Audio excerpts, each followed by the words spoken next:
자, 중간계 친구들 나오셨습니다. 김수민 시사평론가 그리고 개혁신당의 김철근 사무총장, 정의당의 장혜영 전 의원 나오셨습니다. 어서 오십시오. 네, 안녕하십니까. 자, 조금 전에 한덕수 전 총리 선거 공판 소식을 자세히 여러분께 전해드렸는데, 자, 12.3 비상계엄 내란이다, 친위 쿠데타다, 이진관 부장판사는 분명히 규정을 했어요. 우리 한번 돌아가면서 김수민 평론가는 오늘 선거 공판 보면서 어떤 생각이 많이 들던가요?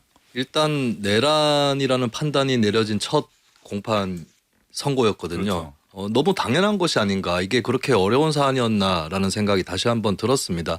내란이라는 것은 국헌문란 목적으로 폭동을 일으키는 것이고, 그 폭동이라고 하는 거는 다수인이 결합해서 폭행 또는 협박으로 한 지방의 평온을 해하는 것이다, 이렇게 요약을 할 수 있는데, 여기서 중요한 건 협박이라는 것도 들어가는 거거든요. 근데 예전에 5.17 쿠데타 때에 이미 5.17 쿠데타를 단죄할 때에 그때 판례로 남은 것이 5.17 쿠데타 당시에 비상계엄을 전국으로 확대한 것이 협박에 해당한다라고 하는 판례가 이미 남아있고, 거기에 비춰 본다면 윤석열 전 대통령이 그 계엄사령관으로 하여금 포고령을 발표했을 때 그 포고령에 국회활동 금지라든지 영장주의의 어떤 거스르는 사항이라든지 이런 것들이 다 들어가 있었거든요. 그때 이미 폭동은 기수에 이르렀다라고 봐야 될 것 같아요. 그거는 저같이 법조인이 아닌 사람도 이 정도만 알아도 충분히 알 수 있는 사안인데, 이걸 가지고 정치적 공방으로 가져간 정치권의 특히 국민의힘이라든지 그쪽의 주류에 대해서는 굉장히 한심하다는 생각이 다시 한번 드는 그런 판단이었습니다. 경고성 계엄이다, 계몽령이다 이렇게 주장하는 윤석열 전 대통령 측 주장은 그야말로 이진관 부장판사는 일축했다, 뭐 이런 생각이 들고요. 제가 매번 방송에서도 얘기를 했지만 국민적 법감정이라는 게 있어요. 사법 판사들도 국민들이 어떻게 생각하는지 알 거 아닙니까? 또 판사도 국민이잖아요. 그러니까요. 저는 국민들 다수가 생각하는 정도의 수준에서 판단을 해준 거다. 국민적 법감정에 부합한 판결이다. 특히 민주당과 일부 강경한 분들이 뭐 내란 재판 특별 뭐 재판부까지 만들어서 자꾸 사법부를 불신하게 하고 압박하는 듯한 그 모양새가 과연 한덕수 전 총리의 판결을 보고도 그런 생각을 할 수 있는지라는 생각이 좀 들었어요. 특히 특검이 15년 구형을 했는데 8년을 더 선고했죠. 23년을 선고를 했단 말이죠. 이런 걸 보면 사법부가 이번 사안에 대해서 굉장히 준엄하게 그 판단을 하겠다라는 것을 보여준 게 아닌가라고 생각합니다. 오늘 재판장이 한덕수 전 총리를 79세라고 하는데 저 찾아봤더니 49년생으로 돼 있더라고요. 맞습니다. 그러면은 49년생이죠. 그냥 나이로 하면 77. 뭐 우리나라 전통적인 나이로 한다면 78인데 재판장은 또 79세라고 고령이다. 그럼에도 불구하고 23년을 선고한다. 어쨌든 다 복역하게 된다고 한다면은 거의 뭐 100살이 넘는 그렇죠. 그런 상황이 되는 거죠. 예, 장혜영 의원님. 이제 국민들 입장에서 보자면 좀 맺혀있던 응어리가 풀리는 그런 판결이 아니었나라는 생각이 들고요. 이제 내란에 가담했던 사람들 입장에서는 정말 등골이 서늘해지는 죽비이자 철퇴 같은 판결이었다. 죽비이자 철퇴 같은 판결이었다. 네. 그러니까 우선 저는 이 이진관 판사가 이제 주문 그리고 그 앞에 그렇게 양형을 한 요지를 쭉 설명을 하는데, 그 언어가 물론 어려운 부분도 있기는 한데 일단은 유죄고요, 이 부분은. 하지만 그게 왜인지를 최대한 국민들 듣기 좋게 최대한 이해할 수 있는 방식으로 좀 쓰셨다는 점이 굉장히 마음에 들었고, 이제 그 안에 소위 메시지 계엄이다 이런 방식으로 이런 사법 쟁투에 있어서 조금이라도 이 내란의 책임을 경감시키려고 하는 부분에 있어서 만약에 피해가 적었다면 그것은 온전히 이 불법 계엄에 맞서 싸운 국민들, 그리고 그 불법 계엄을 해제한 국회의원들이 그 피해를 막아낸 것이지 너희들이 막은 것이 아니다라고 하는 걸 굉장히 분명히 설시한 점이 굉장히 좋았다고 생각을 합니다. 이진관 재판장이 굳이 일부라는 표현을 거의 앞에다 붙이더라고요. 일부 그렇죠. 국회의원들. 정확한 표현이죠. 해제한. 네. 그리고 또 소극적으로 명령을 수행한 군인들. 일부 군경들 이렇게 또 이야기를 하더라고요. 맞습니다. 예. 어쨌든 사망자 없이 피해 없이 이른 시간 안에 계엄이 해제될 수 있었던 것은 이 내란을 획책한 사람들이 아니라 바로 국민들이고 군경이었고 다 국민들이란 얘기겠죠. 맞아요. 예, 그 부분을 강조한 부분도 상당히 눈에 띄더라고요. 맞습니다. 예. 그리고 저는 이제 공직자들에게 죽비 같은 판결이었다고 생각을 해요. 그러니까 결국에는 한덕수 총리가 이제 자기 책임을 경감시키기 위해서 이런저런 법리들을 갖다 붙이기는 했지만 결국에는 국무총리라고 하는 것은 대통령이 이런 잘못된 불법 개헌 같은 것들을 했을 때 이 국정 운영의 2인자로서 이것을 막아야 하는 책임을 수행해야 하는 자리다라는 걸 명확히 한 사실상 거죠. 유일한 인물이었다. 맞습니다. 그죠? 예, 그 점을 명확하게 한 것이 정말 사이다였어요. 그리고 그 부분 있잖아요. 내란이 성공할지도 모른다고 생각해서 내란에 가담한 것 아니냐 이렇게 이야기하지 않았습니까? 그런 취지로? 네. 맞습니다. 그런데 이제 그 한덕수 총리가 재판 진행 과정에서 그리고 또 국민들에게 보인 태도나 행태가 너무 기만적이잖아요. 그 직후에 국회 긴급현안집에 그러니까. 나와서도 맞습니다. 전혀 몰랐고 네. 예. 더군다나 반대했고 한동훈과 둘이 서서 투샷으로 그런 것도 있고 예. 그런 지점들을 보면 이번 재판이 국민들로서는 굉장히 의미 있게 들었을 거라고 봐요. 예. 이게 나이가 아무리 많고 지위가 높아도 잘못된 판단, 잘못된 대통령한테 당연히 총리로서 직을 걸고 막았어야 될 유일한 사람이 결국 본인도 거기에 가담하고 실질적으로 도와주는 꼴이 된 거죠. 예. 예. 저는 그 대통령실 CCTV 그거 없었으면 어쩔 뻔했나 하는 생각이 들더라고요. 사실은 그 CCTV가 많은 것들을 보여주고 거짓말이었음을 입증해주는 중요한 증거 아니었습니까? 맞습니다. 네. 비상계엄 선포문에 대해서 얘기를 한 것이 한덕수 전 총리의 얘기가 달라지게 만든 예. 계기였고 CCTV가 나오고 나서야 달라졌다는 것 이것도 판결에 다 영향을 끼쳤다라고 볼 수가 있겠고 사실 특검이 수사하기 전에 경찰과 검찰이 내란 수사를 했는데 어느 정도의 성과는 있었지만 사실 이런 부분들 국무회의에 관련된 것들은 다 특검에서 성과를 거둔 그렇죠. 부분이었거든요.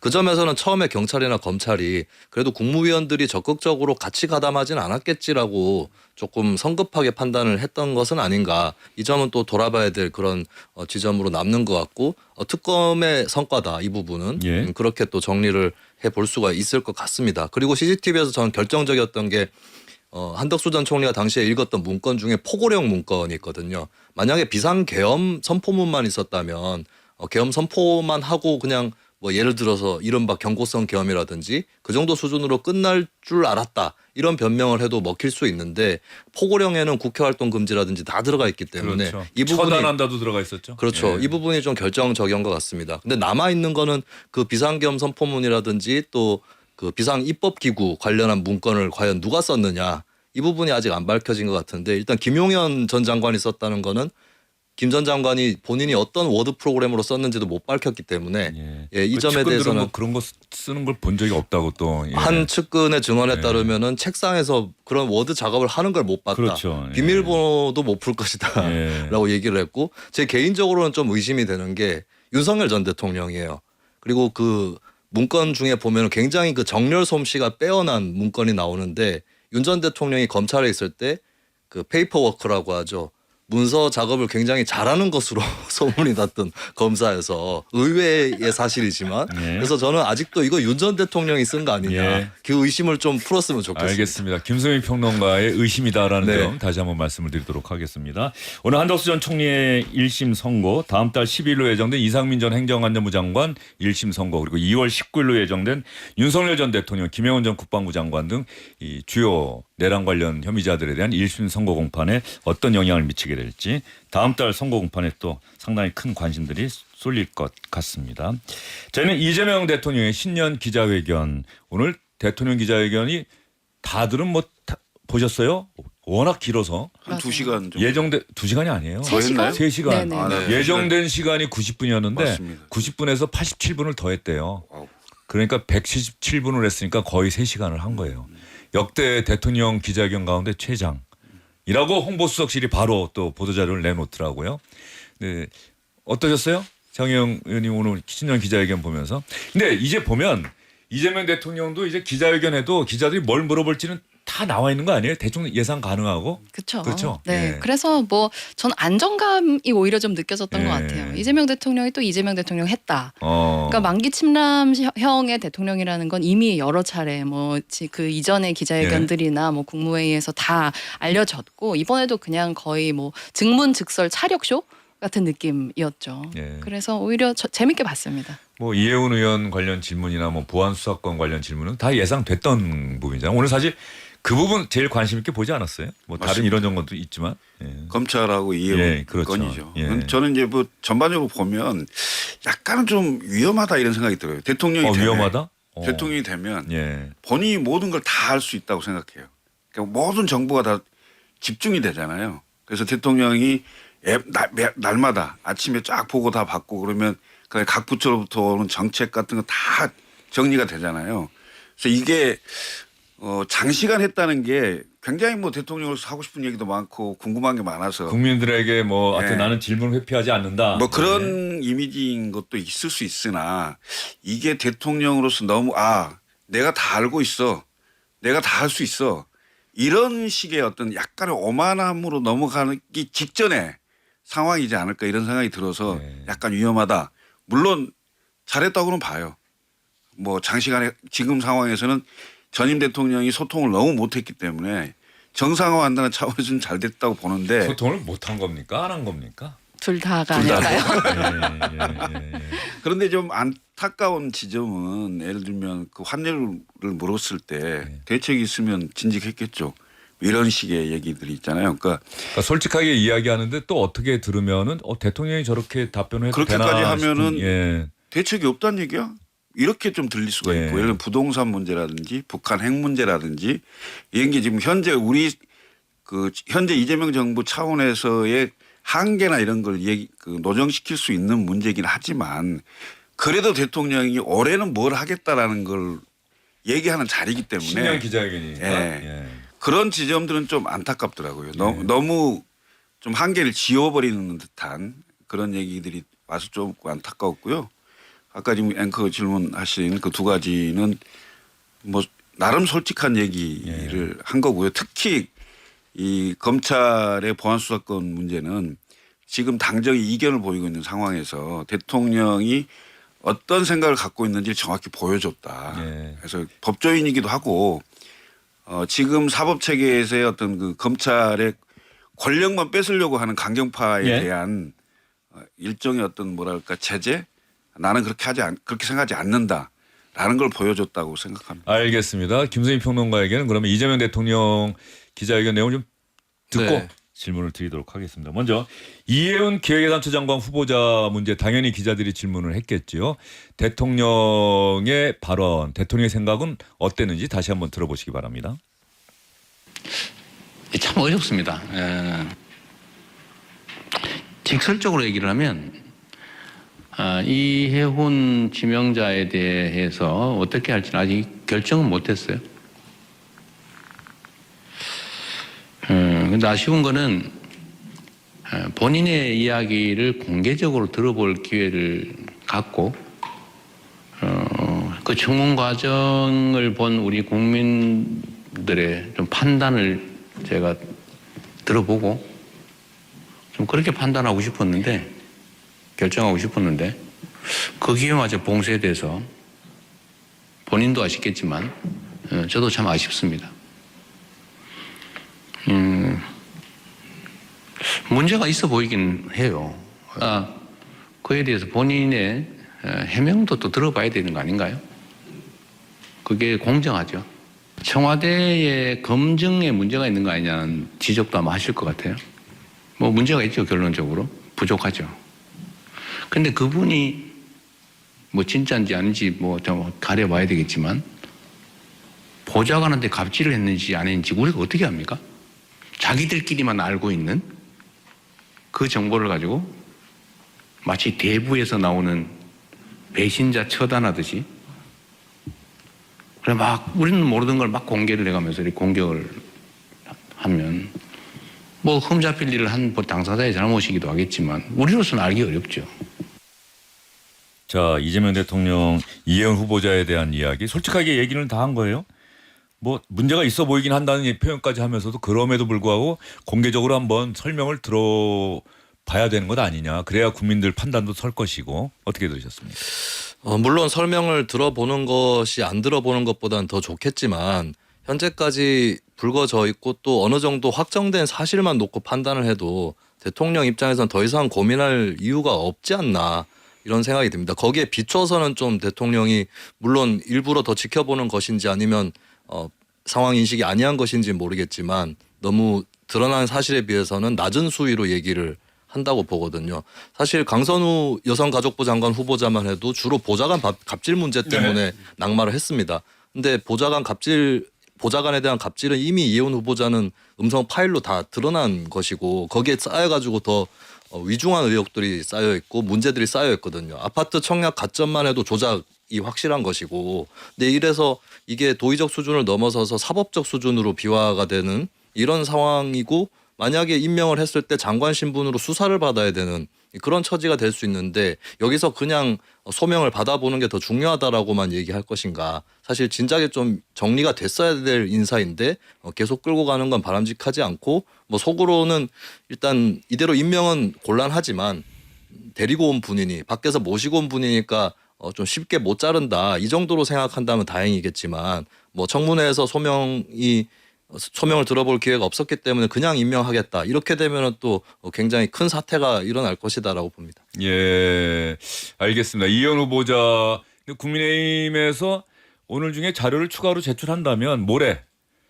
인사청문회 할 수도 있다. 이미자 의원이 또 이런 이야기를 해서 이게 어떻게 또 인사청문회 일정이 잡히는지를 좀 봐야 될 것 같긴 해요. 오늘까지가 아마 1차 그거고 오늘까지 청문회를 안 하면 청와대에서 다시 기일을 지정하겠죠. 10일 내에 해달라고 할 건데 내가 봤을 때는 국민의힘이 참 안타까워요.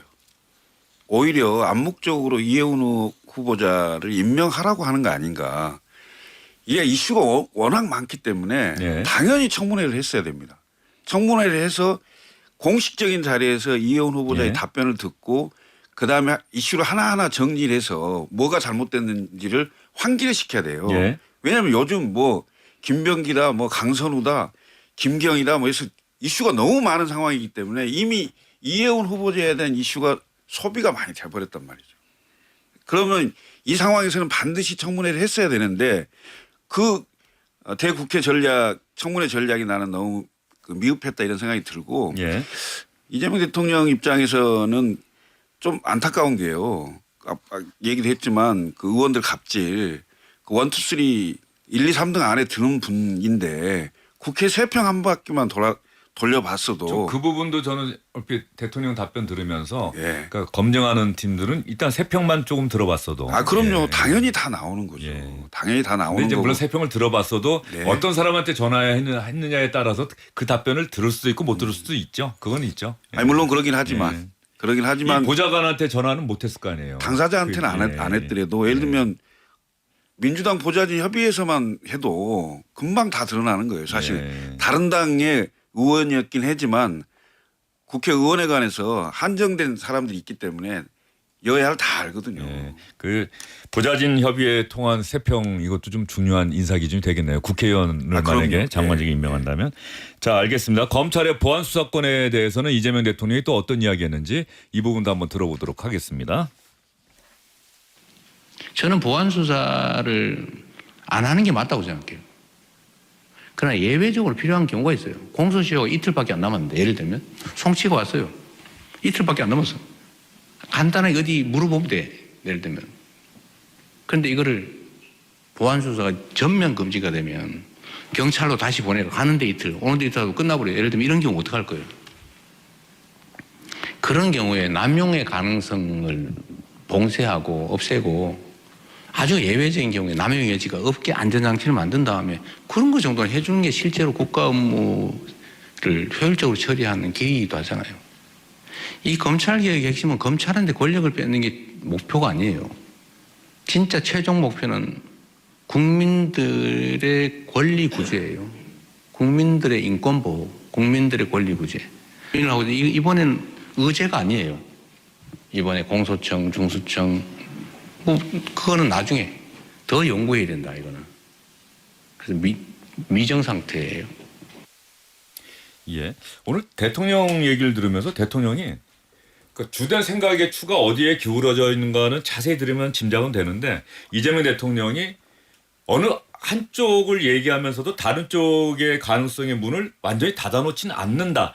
답변 스타일이 늘 좀 그런 것 같다는 생각이 들더라고요. 이번에도 검찰 개혁은 검찰의 업보다 뭐 거의 마녀 사냥처럼 수사를 했다. 검찰의 뭐 자업자득이란 취지로 얘기를 하다가 그런데 보안 수사권 이것도 근본적으로는 아닌데 그러나 아주 예외적인 경우에는 해주는 게 국민의 권리 구제를 위해서 도움이 되는 것 아니냐 또 이렇게 얘기를 한 것 같아요.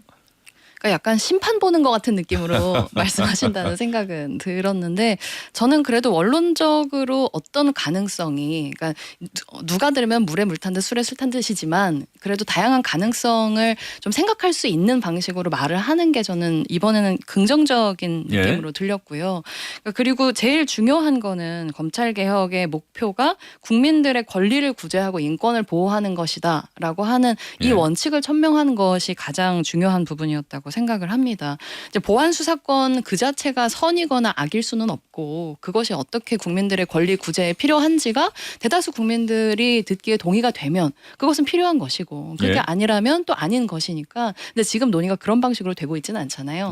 보안 수사권을 요구하면은 검찰 편이고 그거를 그쵸 아니면 없애자고 하면은 이제 검찰 개혁을 찬성하는 사람이고 이런 식으로 되어 있는 논의의 지형 자체를 약간 좀 다시 입체적으로 만들기 위해서 이번에 코멘트들을 좀 하신 게 아닌가 하는 생각은 했습니다. 예. 오늘 그 부분 관련해서도 또 관심이 갔던 대목이 그 용인 반도체 클러스터. 아마 민주당의 일부 전북 지역 의원들이 새만금이 그 전기도 많이 그 생산하고 공급할 수 있는 데인데 이리로 이전해야 되는 것 아니냐라고 하는 주장이 나왔는데 대통령이 오늘 그 부분에 대해서는 일단 원칙적으로는 또 선을 걷어요. 결정해 놓은 것은 못 뒤집는다. 그런데도 또 이번에도 이재명 대통령이 그렇다고 해서 이쪽 반대쪽 가능성을 완전히 닫아버린 건 아니고 근데 기업은 돈이 되면 부모가 말려도 다 한다. 또 이런 얘기를 해요. 그러니까 기업이 알아서 할 수 있는 여지는 있는 것 아니냐는 취지로 또 이야기를 한 것 아닌가 생각이 드는데 이 대목 들어보셨죠? 예. 예. 근데 이제 그게 그 정부 입장에서 좀 난처하죠. 왜냐하면 이미 결정은 다 경기 남부권으로 결정이 돼 있는데 지금 이제 문제는 전기거든요. 그 전기를 공급할 수 있냐. 원전을 몇 개를 더 만들어야 된다고 하는데 그럼 인근에 원전을 만들 수 있느냐. 아니면 남부 지역에다 원전을 만들고 송전탑으로 전기를 가져와야 되느냐. 예. 이런 구체적인 문제에 대해서 해결 방안이 앞으로 어떻게 될 거냐라는 것이 지금 노정돼 있는 상태고요. 이제 지금 그런 전기 문제를 포함해서 환경이 더 좋은 새만금으로 이제 주장을 전라북도에서 하고 있는데 전라북도 의원들이. 예. 근데 문제는 대전 이남으로 내려가면 사람 문제가 있어요. 사람. 공장을 세워도 공장을 돌릴 수 있는 인재가 거리로 안 간다는 거예요. 예. 문제는 또 그게 있거든요. 이런 지점들을 다 기업이 판단하게 되겠죠. 왜냐하면 투자는 기업이 하니까. 단 정부는 설득하고 유도할 수 있겠다라는 정도만 얘기를 한 거여서 모든 가능성 다 열려 있는 상황이 돼 있어요. 예. 근데 그거야 뭐 기업하는 사람들이 주되게 결정할 수밖에 없는 게 사실이니까요. 예. 예. 기업의 생산기지 배치 문제는 정치권에서 부탁한다고 되는 일이 아니다. 이거 선을 걷어요. 그런데 경제적 유인이 가장 중요하다. 시장 이기는 정부도 없지만 정부 이기는 시장도 없다. 논의 가능성도 열어놨고 전기는 지산지소 생산하는 곳에서 소비도 한다. 지금 용인 반도체 클러스터 사실 전기 문제를 어떻게 해결할 것이냐가 지금 상당히 논의의 그 주된 문제인데 하여튼 이 부분은 선을 그었지만 또 가능성을 완전히 닫아놓은 건 아니다. 이렇게 또 볼 수가 있을 것 같고요. 또 하나 우상호 정무수석이 이제 그만두고 강원지사에 출마한다고 하는데 이 질문도 나왔어요. 뭐 강원시 비서실장도 대전 충남 통합하면 나오는 것 아니냐. 뭐 이재명 대통령과 강원시 비서실장이 뭐 사랑하는 사이다라는 얘기까지 있다고 하는데 그 질문과 대답 한번 들어보겠습니다. 그 친구들이 대통령님하고 여기 계신 강훈식 비서실장님의 사이를 서로 사랑하는 사이다 이렇게 좀 표현을 하더라고요. 그래서 제가 질문 드릴 부분은 대통령실 참모진의 지방선거 출마가 대통령님의 국정 운영에 득이 된다고 생각하시는지 그리고 사랑하니까 떠나보내실 수 있는지 이렇게 궁금합니다. 문화일보라 그랬죠.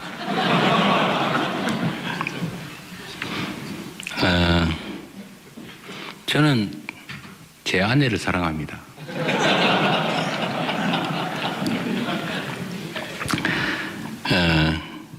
그리고 우상호 등은 이탈을 한 게 아니고 자기 역할을 충분히 하고 또 자기 길을 찾아가는 것이죠.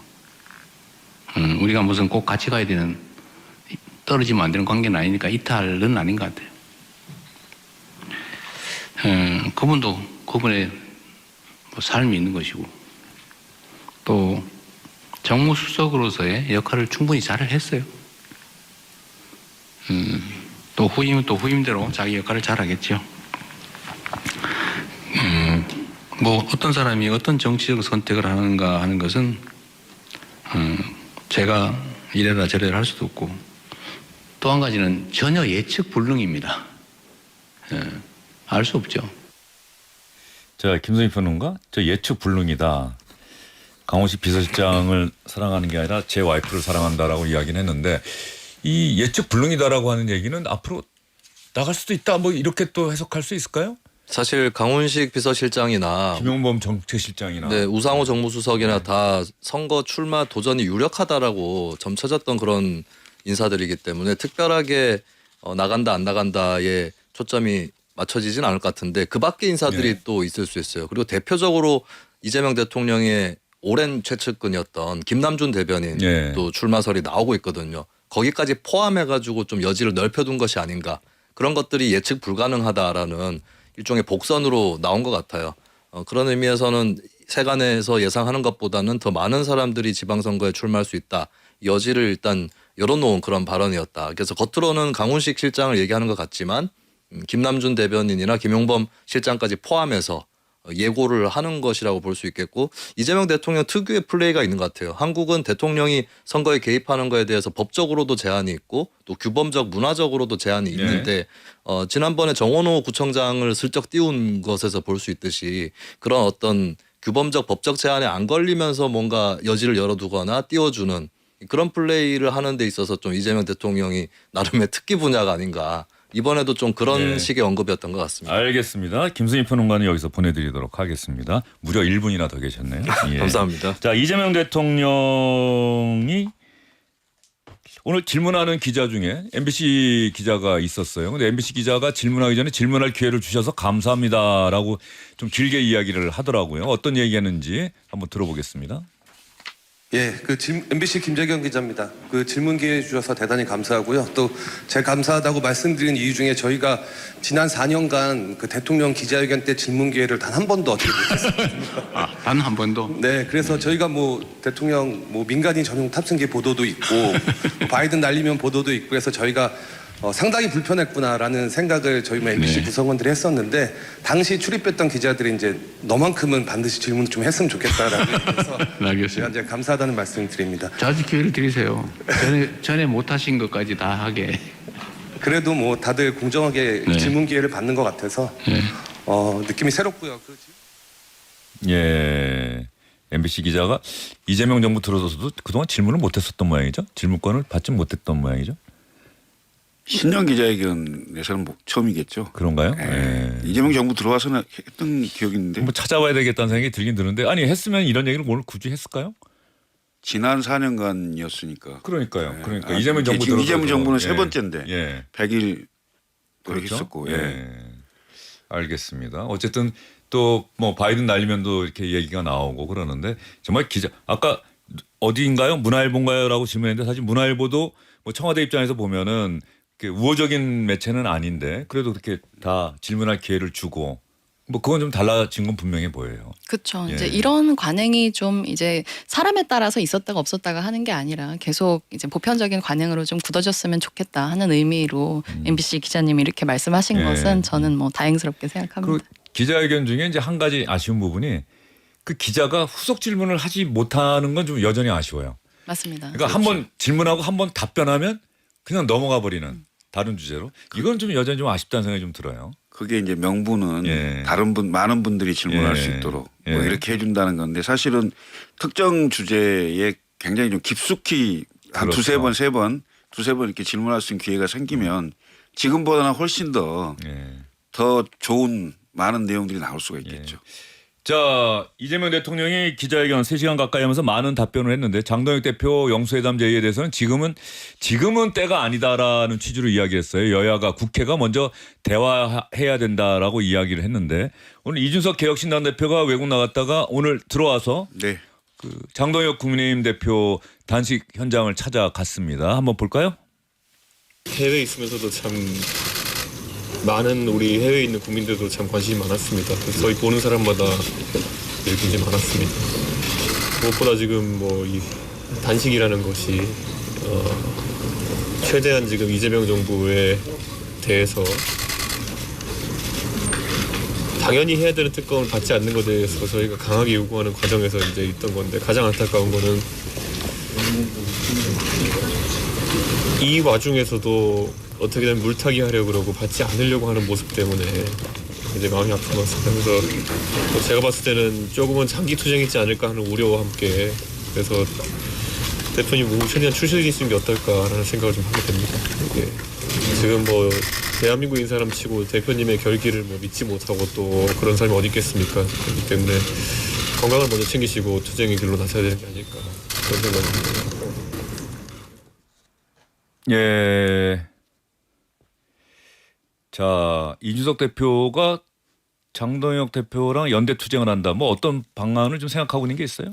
지금 아마 그 협의를 하고 있을 예. 건데요. 제가 봤을 때는 글쎄요. 지금 현재 기본적으로 장동혁 대표가 몸 상태가 아주 안 좋습니다. 예. 단식을 준비하지 않고 갑작스럽게 단식을 예. 하면서 오늘 내일 사이에 단식이 중단될 오늘 가능성이 국민의힘 의원들이 단식 그만해라. 그래서 구급차가 왔는데 장동혁 대표가 완강히 거부해서 그냥 돌아갔다 그러더라고요. 예. 그런데 지금 의학적으로 예. 상태가 굉장히 안 좋아요. 예. 예, 그런 상황이거든요. 그래서 이준석 대표가 뭐 이어서 또 단식 투쟁할 가능성도 있는 겁니까? 그걸까지 포함해서 예. 아마 논의를 할 겁니다. 알겠습니다. 오늘은 여기까지 듣도록 하겠습니다. 고생 많으셨어요. 네. 잘 들었습니다. 감사합니다. 자, 주영진의 뉴스 일경 내일 다시 찾아뵙겠습니다. 고맙습니다.